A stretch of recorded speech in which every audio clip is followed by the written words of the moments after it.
السلام عليكم ورحمة الله وبركاته. أصدقائي الأعزاء في كل مكان، أهلا بيكم مع عدد من المواضيع الهامة جدا الخاصة بالمجال التعليمي في مصر. أول خبر معانا بنتكلم عن مصروفات جامعة حلوان لعام 2025 وشروط التقديم. الخبر الثاني هنتكلم عن جامعة عين شمس والتحويلات الإلكترونية اللي فتحتها، وهنتكلم كمان عن موعد بداية العام الدراسي الجديد وموعد بدء تنسيق المرحلة الثانية للثانوية العامة، وهنقول لكم عن الحد الأدنى لدرجات المرحلة الثانية.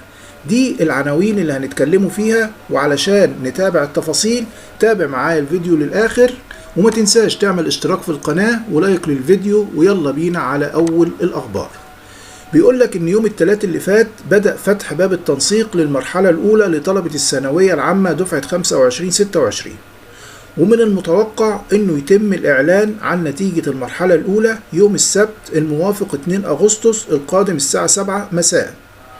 وبعد الاعلان عن نتيجة المرحلة الاولى طبعا هيتم فتح تسجيل رغبات المرحلة الثانية، وكانت الدرجات الدنيا للمرحلة الثانية السنة اللي فاتت 2024 بالنسبة للشعب العلمي بتبدأ من 265، يعني بنسبة 64.63%.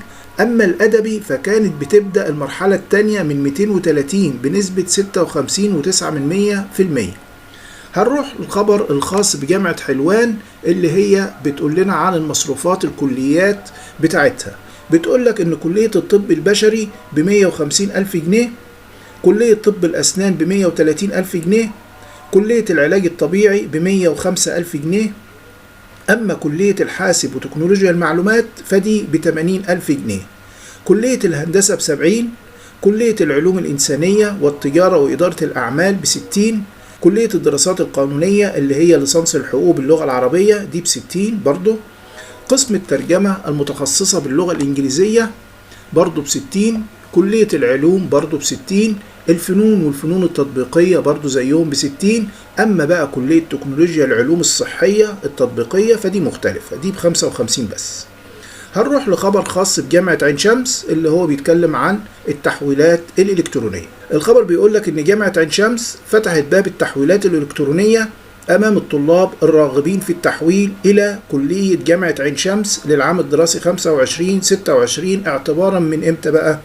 اعتبارا من يوم 30 يوليو وحتى 18 سبتمبر، وده طبعا هيبقى من خلال منصة التحويلات الإلكترونية التابعة للجامعة. ومن خلال هذه الخدمة يمكن لطلاب البكالوريوس والليسانس التحويل من جامعة أخرى لجامعة عين شمس إلكترونيا بسهولة، وطبعا هيسددوا المقابل المالي لهذه الخدمة. أما بالنسبة لتقديم المؤهلات العليا فهيتم بدء التعامل مع المنصة ابتداء من 5 أغسطس وحتى 18 سبتمبر. هنروح بقى للخبر الخاص بموعد بداية العام الدراسي الجديد. كل عام وحضراتكم بخير. أعلنت وزارة التربية والتعليم بالنسبة للمدارس الحكومية إنه هيبقى يوم السبت الموافق 20 سبتمبر سنة 25 هيبقى ده أول أيام الدراسة. أما بالنسبة للمدارس الرسمية والدولية فهي بتبدأ الدراسة قبل المدارس الحكومية، فهيبدأوها السنة دي يوم 7 سبتمبر القادم بإذن الله. دي كانت كل الأخبار عندنا لغاية دلوقتي، فأشوف وشكم على خير بأخبار جديدة بإذن الله. وما تنساش الاشتراك في القناة وعمل لايك للفيديو، وسلام.